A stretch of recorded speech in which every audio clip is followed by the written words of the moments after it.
우리 교독을 하도록 하겠습니다. 35절부터 10장 1절까지 예수께서는 모든 도시와 마을을 두루 다니시면서 유대 사람들의 여러 회당에서 가르치시며 하늘의 복음을 선포하며 온갖 질병과 온갖 아픔을 고쳐주셨다.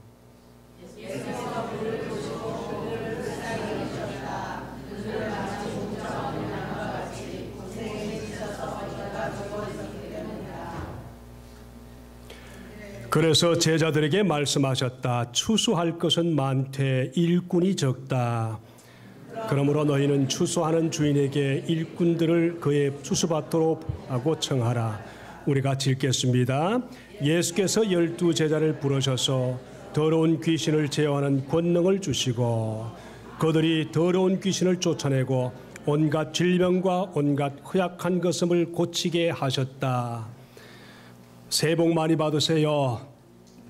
다시 한번 하겠습니다. 새해는 정말 복 많이 받으세요. 아멘. 다시 한번 하겠습니다. 새해 정말 복 많이 받으세요. 자, 여러분 새해는 어떤 일을 하고 싶으신가요? 먹고 사는 일이 바쁘겠지만은 부탁하는 것이 있습니다. 사람을 얻는 부자가 되십시오. 의도적으로 사람을 얻으십시오. 그게 가장 큰 부자가 되는 길입니다. 그리고 하나님과 잘 사귀십시오. 하나님을 언제나 첫 자리에 모시면서 형식적인 신앙생활을 넘어서서 생명의 관계를 우리 위해서 하나님의 말씀을 배우는 시간을 가지시기를 축복합니다. 잔 올트버그라는 사람이 자기가 쓴 책에서 이런 말을 했습니다. 고슴도치 딜레마라는 얘기를 했습니다. 고슴도치 딜레마.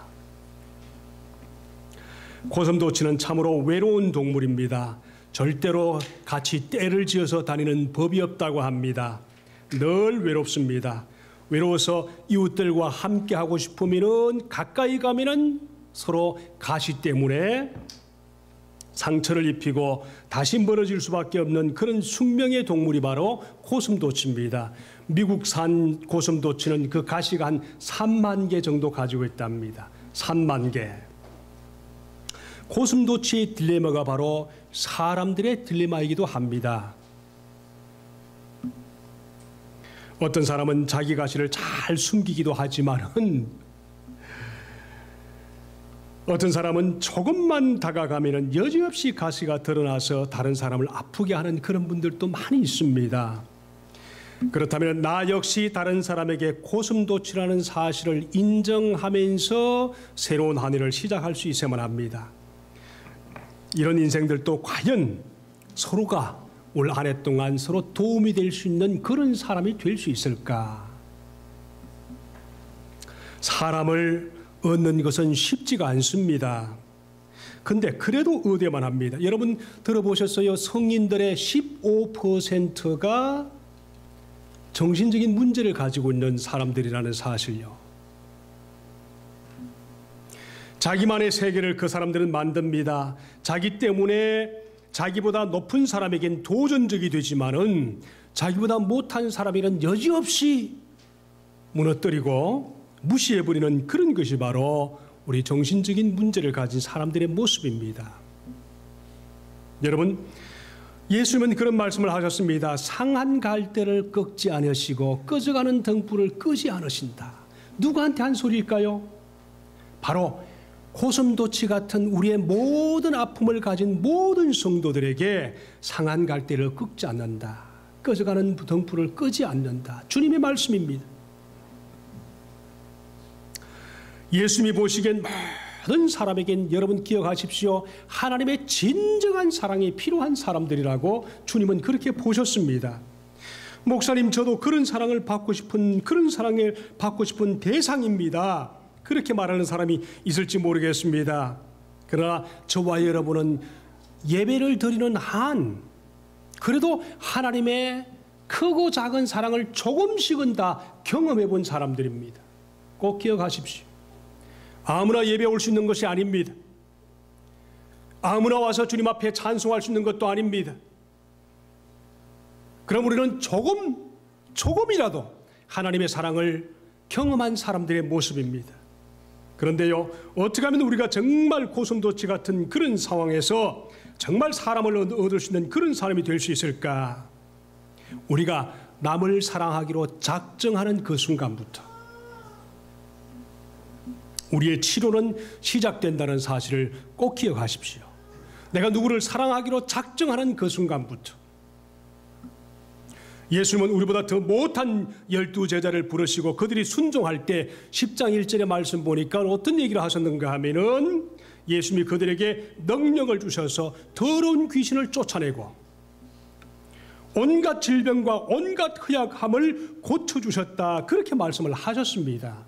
여러분, 우리가 누구를 사랑하기 시작할 때, 예수 그리스도 이름으로 사랑하기 시작할 때 하나님이 성령으로 우리에게 능력을 주신다, 그렇게 말씀하셨습니다. 올 한 해 동안 정말 여러분의 하나님의 능력을 갖고 살아갈 수 있는 그런 성도들 되시기를 축복합니다. 헨리 나우엔이라는 사람이 그런 얘기를 했습니다. 예수님을 만나서 그 은혜로 상처를 치유받기 시작한 사람들의 소명을 말하기를 상처받은 치유자라 그랬습니다. 원짓 힐러라, 그렇게 말했습니다. 우리는 모두 나보다 더 상처받은 이웃들의 치료자로 살아가야 한다는 것입니다. 예수님은 이것을 소위 말하면 제자 되는 것이다, 그렇게 말했습니다. 제자는 성경을 가르치는 사람이 아닙니다. 보여주는 사람입니다. 예수님은 제자가 되기를 원하셨습니다. 여러분, 2013년도 새해 우리가 예수님처럼 사람을 얻고 제자가 삼는 그런 성도가 모두가 되시기를 주님의 이름으로 축복합니다. 그걸 위해서 첫 번째 우리가 무엇을 해야 되는가 하면은 예수님처럼 상처받은 사람들을 주목하는 예수님이 보여주셨습니다. 상처받은 사람들을 주목하라. 36절의 말씀 보니까 그런 얘기 하셨습니다. 예수께서 무리를 보시고 그러셨습니다. 무리를 보시고. 상처받은 이웃의 치유자가 되기 위해서는 그들의 외로움, 그 다음 기진에 있는 영적인 상태를 볼 수 있는 영적인 눈이 필요합니다. 아무나 할 수 있는 것이 아닙니다. 그런데 우리 대부분의 삶 속에는 내 자신의 문제만 보기 때문에 다른 사람들의 문제를 결코 보지 못합니다. 왜요? 내 문제 속에 너무 깊이 잠겨 있으니까 다른 사람의 아픔을 볼 여가가 없습니다. 아마 그런 말을 할 것입니다. 우리 한국 속담처럼 내 코가 석자인데 다른 사람을 어떻게 본다는 말인가, 그런 얘기 하겠지만은요, 예수님이 이런 분들을 향해서 그렇게 말씀하셨습니다. 너희는 세상에서 빛과 소금이 되어달라, 그런 얘기를 하셨습니다. 빛과 소금이 되어달라. 골든 맥다널드 목사님이 그런 얘기를 하셨습니다. 우리 현대에 사는 사람들을 보면서 두 부류의 사람이 있다. 첫 번째는 뭔가 하면은 cold life라고 했었습니다. 소명을 부여받은 사람들의 삶이 있다. 두 번째 뭔가 하면 driven life라고 했었습니다. 쫓겨다니는 사람들이 있다 그랬습니다. 소명을 따라 사는 사람과 쫓겨다니는 사람들의 모습이 있다. 가끔 이웃들이 어떨 때는 귀찮은 존재로 그럴 때가 있을 것입니다. 많은 하나님의 복을 받기 위해서 꼭 해야 하는 것이 있는데 그게 뭔가 하면은 여러분 올 한 해 동안 바르게 살기로 작정하셨으니까 정말 우리 모두가 주님 안에서 쫓겨다니는 삶이 아닌 소명을 가지고 살 수 있는 그런 성도가 될 수 있기를 축복합니다. 아멘. 소명을 가진 사람들 얼마나 위대한 사람들입니까? 그래서 새로운 생각을 가지고 새로운 한 해를 출발하셨으면은 꼭 소명을 가지고 살아갈 수 있도록 늘 내 삶에 쫓겨다니면서 힘들어하고 바둥바둥 살아가면서 억지로 아침에 일어나서 바둥바둥하는 그런 삶이 아닙니다. 여러분, 유명한 정신의학자인 엘리자베스 쿠블러 로즈라는 여자분이 계십니다. 이분이 한 번은 뉴욕 가서 한 1,500명의 관중 앞에서 강연을 했습니다.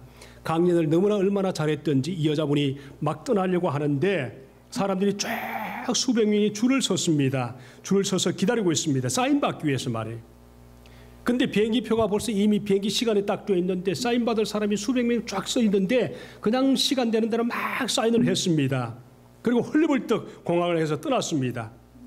근데 공항에서 헐리벌떡 도착해서 여자분이 화장실에 들어가서 앉았겠지요.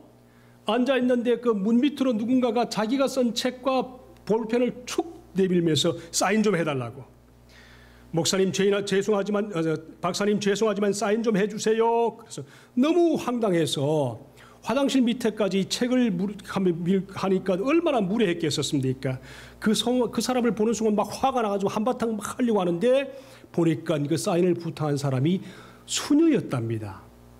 수녀복을 입고 밑에 사인을 해달라고 착 내미는데 얼마나 황당했는지. 그래서 아니 막 화를 내려고 하는데 그 수녀가 하는 말이 하나님의 은총입니다. 그러더래요. 아니 무슨 하나님의 은총이라고 막 짜증내고 투명석에 막 하는데 그 사람이 하는 말이 박사님 제 동료 수녀가 지금 추구하고 있습니다.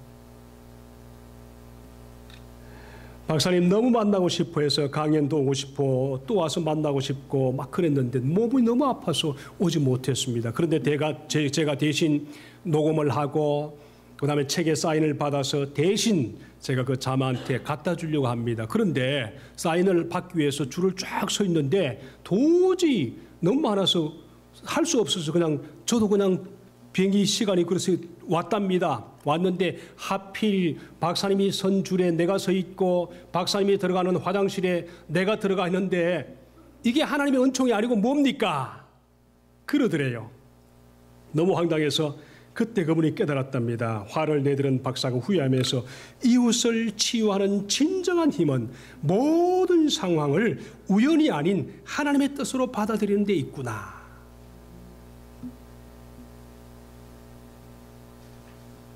그 안에서 늘 이웃을 바라볼 수 있는 마음을 가져야 하는구나. 그런 생각을 했대요. 여러분, 우리에게 주어진 이 환경을 하나님의 뜻으로 받아들이시면서 그 속에서 감사하고 기뻐하시면서 하나님의 소명을 찾기를 축복합니다. 사람을 만났으면 그 사람이 하나님이 나에게 붙여주신 사람이라는 것을 꼭 명심하시고 그 속에서 소명을 다할 수 있는 은혜로운 하나님의 종들 되시기를 주님 이름으로 축복합니다. 여러분, 우리가 누군가에게 다가서려고 하면은 참 용기가 필요합니다. 거절받고 싶지 않은 그 마음이 있기 때문에 하나님 앞에 정말 다가서기에도 참 미안할 때가 많습니다. 근데 그 사람에게 다가서야만 합니다. 왜냐하면은 내가 다가서기를 부담스러워하는 그 사람도 마찬가지로 나처럼 그런 마음을 가지고 있기 때문에 오늘 이 말씀을 들은 저와 여러분이 먼저 보여주신 그 사람에게 먼저 거절을 각오하고 다가서서 그 사람을 얻을 수 있기를 축복합니다. 용기를 가지십시오. 내가 부담스러워하는 그 사람도 나에게 부담스러워한다는 사실, 그러나 먼저 가서 접근하는 그 사람이 승리자라는 사실을 기억하십시오. 아주 간단한 얘기입니다만은 사람을 접촉하는 것은 쉽지가 않습니다. 자, 여러분, 올 한 해 동안 예수님처럼 사람을 얻고자 하는 두 번째 부요의 법칙이 뭔가 하면은 예수님처럼 상처받은 이웃 사람들을 불쌍히 여기는 마음을 가져야만 합니다. 따라합시다. 불쌍히 여기자. 그렇습니다. 불쌍히 여기셨습니다. 예수님께서 36절의 말씀 보니까 무리를 보시고 그들을 불쌍히 여기셨다 그랬었습니다. 영어를 보니까 His heart was filled with 그 다음 뭐죠? P-I-T-Y. 불쌍히 여겨 주셨다. 이 마음이 얼마나 중요한지 모릅니다. 성경에 나오는 예수님이 말씀하신 누가 우리의 이웃이냐 물었던 우리 선한 사마리아 이야기를 모르는 사람이 아무도 없을 줄 압니다. 그 속에는 레위 사람도 나옵니다. 제사장도 나옵니다. 근데 그들이 그냥 지나쳐 버렸습니다. 그 사람들은 예수님이 바로 잃어버린 세상을 향해서 무관심한 우리 예수 믿는 하나님의 제자들을 두고 하는 말인 것을 왜 물으시는가요? 바로 그 모습이 우리의 모습을 주님께서 말씀하고 계시다는 사실 우리는 꼭 알아야만 합니다. 그러나 그 속에 선한 사마리아 한 사람이 있었습니다. 그를 행동으로 옮기게 한 것은 바로 그의 마음속에 이웃을 불쌍히 여기는 마음이 있었습니다. 여러분, 올 한 해 동안 정말 잃어버린 영혼들을 불쌍히 여기는 그런 마음을 가지고 살 수 있기를 정말 축복합니다. 이것이 진정한 부자로 살아가는 비결입니다. 예수님은 제자들에게 불쌍히 여기는 마음을 가지라는 것을 얼마나 많이 강조했는지 모릅니다. 불쌍히 여기라. 하나님의 말씀을 많이 안다고 제자 되는 것이 아닙니다. 종교생활 멋지게 잘한다고 제자가 되는 것이 아닙니다. 집사가 제자 잘 되는 것이 아닙니다. 목사가 제자 잘 되는 것이 아닙니다. 불쌍히는 마음을 가지고 버림받은 사람에게 다가가서 그 사람들을 접촉할 때 예수 그리스도의 이름으로 복음을 전하고 그렇게 할 때 그 사람이 제자인 것입니다. 그 사람이 진정 하나님의 복을 받을 수 있는 사람입니다. 그 사람이 진정 하나님의 사랑을 받고 하나님의 놀라운 사명을 감당할 수 있는 그런 사람입니다. 여러분, 한 사람 한 사람이 모여서 교회가 됩니다. 저와 여러분이 다 같이 모여서 교회가 됩니다. 교회의 고통을 함께 나누고 싶은 그런 마음이 없으면 어떻게 교회가 되겠습니까? 여러분, 정말입니다. 정말 고통을 함께 나누는 마음들이 있을 때 그 사람의 마음의 믿음이 성장합니다. 아멘인가요? 믿음의 성장은 고통을 함께 나누고 싶은 마음이 있을 때 믿음이 성장하게 돼 있습니다. 그리고 복받을 자격이 준비된 사람들입니다. 꼭 연약한 사람들을 찾아가셔서 그렇게 할 수 있기를 바랍니다. 이것이 진정 부자로 사는 귀한 믿음의 마음들이고 이것이 제자 되는 하나님의 첩경입니다. 돈이 많은 사람이 부자가 아닙니다. 정말 서로를 위할 수 있는 귀한 믿음의 사람들이 전후좌우에 많이 있을 때 내가 진정 부자가 되는 것입니다. 여러분, 우리 집에 가면 강아지가 한 마리 있습니다. 정확하게 말하면 두 마리인데 강아지가 너무너무 못생긴 강아지가 있습니다. 못생겨도 보통 못생긴 게 아니라 진짜 못생긴 강아지가 한 마리 있습니다. 이름이 루입니다. 루. 보는 사람마다 참 못생겼다고 합니다. 얼마나 못났는지 모릅니다. 제가 강아지를 너무너무 좋아하고 어떨 때는 밤에 안고 막 잠을 자기도 하는데 이 강아지는 그러고 싶은 마음이 없는 거예요. 이 강아지는 정말 못생겼습니다. 얼마나 못생겼는지 궁금해요? 500원. 와서 보십시오. 얼마나 못생겼는지. 주인에게 물었습니다. 한나가 주인인데, 야 한나야, 왜 하필이면 강아지를 키우는데 이렇게 못생긴 강아지를 키우냐 내가 몇 번 물어봤습니다. 그랬더니 하는 말이 뭔가 하면은 강아지를 한 마리 갖기 위해서 갔는데 아이 세상에 너무 못생기니까 아무도 안 데려간다는 거예요. 그래서 저 강아지가 너무 불쌍해서 그 강아지를 데리고 와서 키운다는 거예요. 근데 놀라운 것은요, 제가 강아지를 좋아하고 아무도 없을 때는 나한테 잘 오지만은 이 강아지가 자기 주인을 얼마나 챙기고 보호해 주는지요. 세상에 저는 그런 강아지는 또 처음 봤어요. 아니 내가 주인 아닙니까? 그렇죠? 한나도 내가 주인이고 우리 집도 내가 주인인데 아니 그 한나한테 가까이 가서 이렇게 뭔가를 하려면 이 강아지가 무조건 공격합니다. 자기 주인을 얼마나 잘 디펜스하는지 몰라요. 세상에 제가 얼마나 강아지를 좋아하는데요. 이놈이 그걸 모르는 거예요. 근데 자기 주인만 얼마나 잘 보호하는지 결국 제가 언젠가 한번 깨물렸습니다. 툭 하면 깨물립니다. 자기 주인한테 가지 말라는 거예요. 여러분, 불쌍히 여기는 마음 가지고 강아지 한 마리 키워도 그 강아지가 자기 주인을 그렇게 디펜스하고 위할 줄 아는데 우리가 강아지보다 못한 사람이 되어서는 안 되지 않습니까? 아멘.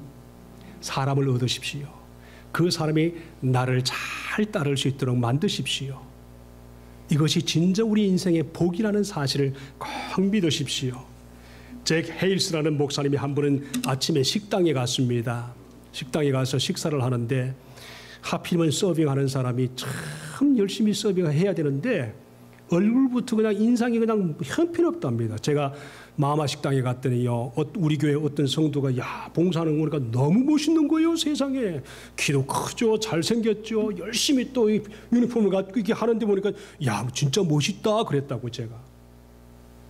근데 그렇게 해줘야 되는데 세상에 얼마나 불친절한지 막 항의하고 싶은 마음이 있어서 그냥 억지로 감정을 추스리고 기도했습니다. 그랬더니 사정이 있겠지 그런 마음이 있더라는 거예요. 그래서 평소에는 5불을 팁을 주는데 그날따라 10불을 팁을 줬대요. 팁을 줬는데 나오면서 그 여자가 따라 나오면서 잘못 주신 겁니다. 아닙니다. 팁이 맞습니다. 당신의 얼굴이 안 돼 보여서 오늘은 팁을 2배나 줬습니다. 그랬더니 갑자기 눈물이 고이더니 제가 아침에 무리했지요. 무례해서 미안합니다. 이해해 주십시오. 제가 어제 남편에게 이혼을 당했거든요. 그래서 울더랍니다. 그때 그 잭 헤이스라는 그분이 그 자매를 붙들고 복음을 전한 겁니다. 그리고 그 복음을 받아들였습니다. 여러분, 불쌍히 여기는 마음이 주님의 마음이고 예수 믿는 성도의 마음이라는 것을 꼭 명심하십시다. 올해는 하나님이 자연스럽게 여러분 가까이에 이런저런 사람을 붙여주실 것입니다. 그럴 때 정말 불쌍히 여기는 마음으로 여러분이 그 영혼을 주님 앞으로 데리고 오셔서 그 영혼을 사시기를 축복합니다. 이것이 진정 부자가 되는 길이고 진정으로 행복한 길입니다. 우리가 올 한 해 동안 정말 예수님처럼 사람을 얻고 제자가 되기 위해서 세 번째 뭔가 하면은 오늘 10장 1절의 말씀처럼 예수님처럼 상처받은 이웃을 12명 찾아서 제자를 삼기를 바랍니다. 한번 따라할까? 12명을 제자 삼자. 충분히 12명 이상은 만나실 겁니다. 하나님이 그렇게 만나게 하실 것입니다. 여러분 말씀해 보니까 상처받은 이웃을 주목하고 불쌍히 여기는 마음을 가졌습니다. 제자로서 출발이 시작됐습니다. 이 말을 더 멋진 말로 바꾸면 목자가 될 수 있는 자격을 가지고 목자 사역을 시작하게 된 것입니다. 한 번 세상에 태어나서 감당하기에 가장 중요하고 가장 존귀한 사역이 있다면 그것이 바로 목자 사역입니다. 고생해도 사람을 얻어서 예수께로 인도할 수 있는 그 마음을 가지고 사람을 얻는 목자 사역이야말로 가장 보람된 삶이라는 것을 꼭 기억하십시오. 교회 안에는 여러 직분들이 많이 있습니다. 집사도 있고 목사도 있고 권사도 있고 장로도 있고 다 귀중한 직분임에 틀림없습니다마는 이들보다도 더 귀중한 직분이 있다면 뭔지 아세요? 영혼을 관리하는 목자가 되는 것이 얼마나 귀중한 사역인지요. 하나님 앞에서 이것보다 더 귀중한 상급을 받을 수 있는 놀라운 역사는 없다고 생각합니다. 하나님이 가장 우리에게 복을 주시는 가장 첩경이 뭘까요? 사람을 얻어서 복음을 전하고 그들을 관리함으로 하늘의 상급을 우리가 하나님 앞에서 계산도 없이 받을 수 있는 놀라운 은혜를 가지고 사는 성도들, 이것보다 더 놀라운 축복이 어딨습니까? 마태복음 9장 36절의 말씀 보니까 고생하고 기진한 영혼들, 목자 없이 방황하는 영혼들을 불쌍히 여기주시는 주님의 마음이 37절 38절에 보니까 이런 영혼들을 거두어 드리도록 추수할 일꾼을 보내달라고 기도하라고 말씀을 하셨고, 예수님도 기도하시고 난 후에 10장 1절에 보니까 12제자를 그리고 드디어 부르셨다 그렇게 말씀하십니다. 그 12제자들은 우리보다 훨씬 못한 사람들이었습니다. 10장 1절의 말씀을 읽어볼까요? 같이 읽겠습니다. 10장 1절 시작. 예수께서 12제자를 가까이 부르셔서 그들에게 악한 귀신을 제어하는 권능을 주시고 악한 귀신을 쫓아내 온갖 질병과 모든 회약함을 고쳐주시게 하셨다. 한 번 더 읽어보시겠습니다. 시작. 예수께서 12제자를 부르시고 더러운 귀신을 제어하는 권능을 주시고 그들이 더러운 귀신을 쫓아내고 온갖 질병과 온갖 허약함을 고쳐주셨다. 여러분, 우리가 정말 이웃에 대한 놀라운 역사를 가지고 병을 고치고 아픈 것을 고쳐주시고 모든 것을 치료받는 놀라운 능력을 가지는 방법이 뭔가요? 주님 앞에서 영혼을 불쌍히는 마음으로 그들에게 다가가서 그들을 위해서 기도하는 것입니다. 그럴 때 하나님은 나를 통해서 놀라운 영적인 영역을 주시고 능력을 주셔서 다른 사람을 치료할 수 있는 놀라운 힘이 생긴다는 사실을 믿으십시다. 기억하십시오. 사실 세상에 살면서 고생하고 기진맥진한 영혼이 뭐 12명만 있겠습니까? 한두 사람입니까? 근데 주님께서 12명을 부르신 이유는 우리에게 12명 정도는 관리할 수 있는 힘이 있다 하는 것을 보여주시는 것입니다. 그것도 모자랐으면 3명만 택해서 그들을 한번 관리해 보십시오. 3명 정도는 충분히 관리할 수 있는 힘이 있다고 생각합니다. 여러분, 예를 들어서 목장에 3명이 같이 모였습니다. 3명이 같이 3명씩 같이 관리하면 전부 다 몇 명입니까? 12명이 충분히 가능합니다. 우리는 그런 일을 너무나 게을리하고 있습니다. 내가 코가 석자니까, 먹고 사는 일이 바쁘니까, 정말 부자가 돼야 되니까. 여러분, 정말 부자가 되십시오. 사람을 얻으면 부자가 될 수가 있습니다. 여러분의 환경에서 여러분이 만나게 하는 모든 사람이 하나님의 사람이라는 것을 기억하시고, 그분들이 흑인이든 그분들이 백인이든 그분이 황인종이든 관계없이 정말 사람을 구하십시오. 사람을 만나셔서 그들을 귀하게 여기십시오. 여러분, 사업하는 그 사업에서 몇 명만 귀중하게 여겨보십시오. 그 사람들이 소문을 낼 것입니다. 그 소문이 여러분을 살려낼 것입니다. 3명만 책임져 보라는 것입니다. 이것이 바로 성경 속의 교회의 시작이었습니다. 일단 3명 모여서 기도하고 말씀 나누고 삶을 나누어 보십시오. 거기서 함께 치유를 경험합니다. 함께 비전을 회복합니다. 함께 일어나 세상으로 나갈 수 있는 놀라운 역사가 일어날 것입니다. 그러면 미국이 치유될 것입니다. 한인 사회가 치유될 것입니다. 세상은 교회를 향해서 희망이 있다고 말씀하실 것입니다. 저와 여러분 모두가 주님 안에서, 예수 그리스도 안에서 세상의 희망이라는 사실을 꼭 보여줄 수 있는 새로운 한 해가 되시기를 주님의 이름으로 축복합니다. 한번 따라할까요? 내가 세상의 소망이다. 믿습니까? 내가 세상의 소망이라는 사실을 꼭 믿으시면서 새로운 한 해를 주님의 이름으로 잘 출발할 수 있기를 예수님의 이름으로 축복합니다. 기도하겠습니다. 하나님 아버지, 하나님은 하늘의 복을 그 성도